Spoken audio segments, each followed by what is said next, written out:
तुम सोने जा रही थी ना? Good night. Good night.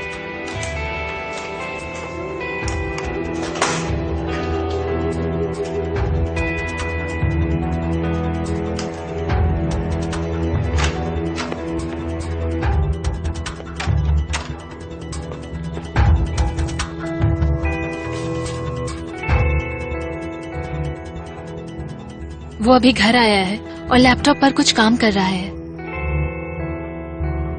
वो कमीना मुझसे कह रहा था कि मैंने उसका सब कुछ छीन लिया।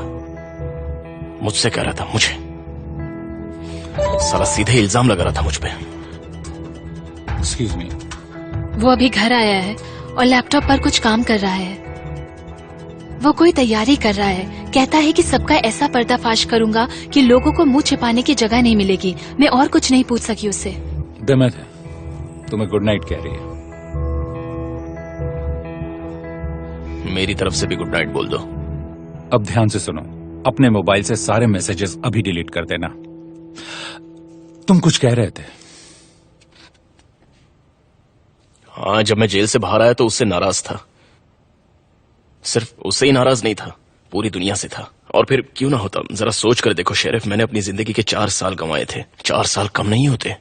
जब मैं अंदर गया था तो एक बच्चा था और बाहर निकला तो बड़ा हो चुका था।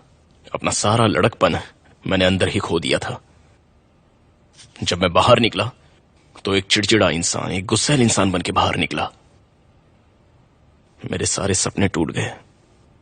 मिलिट्री ऑफिसर बनना था मुझे, लेकिन बाहर आने के बाद मुझ पर कैदी का दाग लग गया तो वो भी सपना टूट गया। अब ऐसा इंसान गुस्से नहीं होगा तो और क्या होगा। कोई नहीं समझता कि वो खुद से लड़ रहा है, वो अपने हालात से लड़ रहा है। कोई उसे समझने की कोशिश नहीं कर रहा था, बिल्कुल नहीं, क्योंकि किसी के पास इतना वक्त ही नहीं था। क्या कर सकता था वो। जेल में मेरा फिरहाद के साथ बहुत बड़ा झगड़ा हुआ। हाँ, मैं जानता हूं कि मेरी गलती थी, मैं शांत रह सकता था, लेकिन उस वक्त मेरा दिमाग इतना गर्म था कि मैं अपने आप को काबू नहीं कर पा रहा था। बहुत गुस्सा आ रहा था मुझे, बहुत गुस्सा आ रहा था। मैं तुमसे झूठ नहीं बोलूंगा, लेकिन मैं अपने माँ बाप से भी बहुत नाराज था, क्योंकि उनकी भी बहुत बड़ी गलती थी। मेरे ख्याल से जो भी उस दौर से गुजरता होगा वो इसी तरह से नाराज होता होगा। और क्यों ना हो, हालात ही वैसे थे। आपके सारे सपने टूट जाते हैं। आपको पता नहीं होता कि आपका प्यार किस हाल में है, कैसा है। आप उसे फिर कभी देख पाएंगे या नहीं देख पाएंगे। आपका वक्त एक ही जगह थम कर रह जाता है, लेकिन पूरी दुनिया आगे निकल जाती है। और बाहर आने के बाद तो आपको उसी भाई के साथ उसी घर में रहना पड़ता है, और वो भी पुरानी सारी बातों को भूल कर। क्या मेरा गुस्सा होना गलत था? बिल्कुल गलत नहीं था। मैं गुनाह से नाराज हूं, लेकिन क्या कर सकता हूं।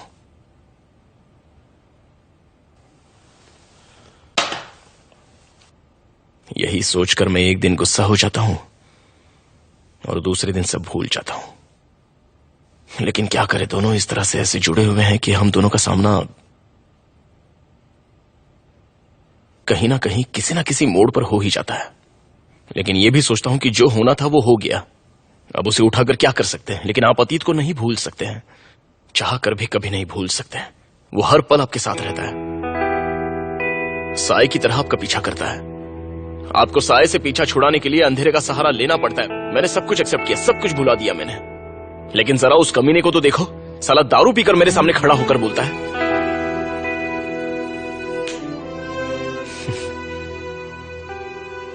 कि मैंने उसका सब छीना, उसे बर्बाद कर दिया।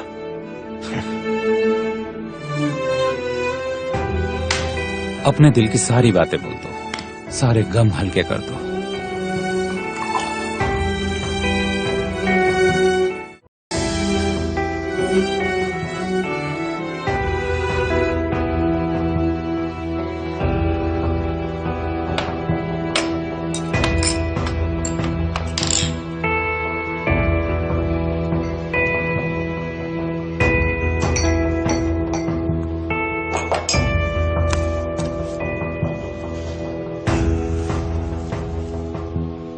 मैं सोच सोच कर थक गया, लेकिन मुझे जवाब नहीं मिला। शेरिफ, ये हर बार मुझे धोखा क्यों देता है?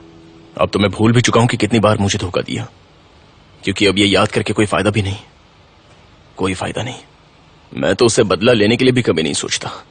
हाँ, मैं उसे धमकी हमेशा देता हूं, लेकिन कभी किया नहीं। चाहो तो मैं कभी भी किसी की भी कसम खा सकता हूं। मैंने उसके किसी भी चीज पर नजर नहीं डाली, मैं हमेशा पीछे हटा। देखा भी तो नजरें बंद कर ली, सुना भी तो उसे अनसुना कर दिया। मेरी प्रॉब्लम यह है कि मैं गुस्से में कुछ भी बोल देता हूं, लेकिन उसे मीन नहीं करता। मैं जानता हूं, अच्छी तरह जानता हूं। उसने जेमरे को पैसों के लिए छोड़ा। वो जानता था वो हम सबको नाराज करा, फिर भी उसने वो कदम उठाया। सिनानेर के पास चला गया, उसने उनके तलवे भी चाटे, क्योंकि उसे बहुत ऊपर जाना था। उसे उसके सारे सपने भी पूरे करने थे, वो भी बहुत जल्द। लेकिन क्या हुआ? आज कहां पर है वो? क्या औकात है उसकी? बहुत जल्दी पाई हुई चीज बहुत जल्दी चली जाती है। रोलर के बारे में सोचा, फिर हम दोनों पार्टनर बने। उसकी तरफ से मैंने पैसे लगाए। मैंने दिल से और ईमानदारी से सारा काम करना शुरू किया। मैंने दिन रात मेहनत की, लेकिन जब सब कुछ खड़ा हो गया तो क्या किया उसने? मुझे सीधे निकाल दिया। और इतने से उसे शांति नहीं मिली। जब भी उसे मौका मिला उसने मेरे पीठ पर वार किया। हमेशा मुझसे झूठ बोलता रहा, इधर की उधर और उधर की इधर, हमेशा खेल खेलता रहा। पापा भी उसे समझ चुके थे, बस मेरी माँ ही उसे समझ नहीं पाई, या फिर समझती थी लेकिन उसका साथ देना चाहती थी। उसने मुझे तो कई बार धोखा दिया और अब अपनी बीवी को भी दे दिया। आ गई सच्चाई सामने। अपनी हरकतों की वजह से उसने अपनी शादी तोड़ ली। अब देखो ना उसे, उसने अपनी जिंदगी बद से भी बदतर कर ली। और मेरे पास आकर कहता है कि मैं तेरे और जमरे के बीच नहीं आऊंगा। लेकिन उसके बाद वो क्या करता है? मेरे खिलाफ साजिश रचता है कि मैं ये शहर छोड़कर बाहर चला जाऊं। तुम बताओ, क्या बड़ा भाई ऐसा होता है? देखो गुज़े, अब तुम्हें आगे बढ़ना है। भूल जाओ सब कुछ और जिंदगी के बारे में सोचो। अरे तुम्हें क्या लगता है मैं खुद अपनी जिंदगी नहीं जीना चाहता? मैं इन सब झमेलों से बाहर नहीं आना चाहता क्या? मैं भी आगे बढ़ना चाहता हूँ, लेकिन एक कदम आगे लेता हूँ तो सैकड़ों हाथ मुझे पकड़कर पीछे खींचते हैं। मेरे मन में हजारों ख्याल चलते रहते हैं, सब कुछ ना कुछ कहते रहते हैं और मुझे डोमिनेट करते हैं। कोई कहता है ये करो तो कोई कहता है कि वो करो। बताओ क्या करूं मैं अपनी खुद की जिंदगी भला कैसे जीऊं? मेरे खिलाफ उसने कितना कुछ किया, तब भी मैं उसका यकीन करना चाहता हूँ। हर बार मैं उसकी बातों में आ जाता हूँ और उसकी पिछली सारी बातें भूल जाता हूँ। जेमरे ठीक कहती है कि मैं सब जानते हुए भी उस पर यकीन करना चाहता हूँ। हाँ, सच है ये, क्योंकि हर बार मैं ये सोचता हूँ कि इस बार तो वो पक्का सच हो, इस बार वो सही तरफ खड़ा हो। इसमें गलत भी क्या है? चाहे जो भी हो,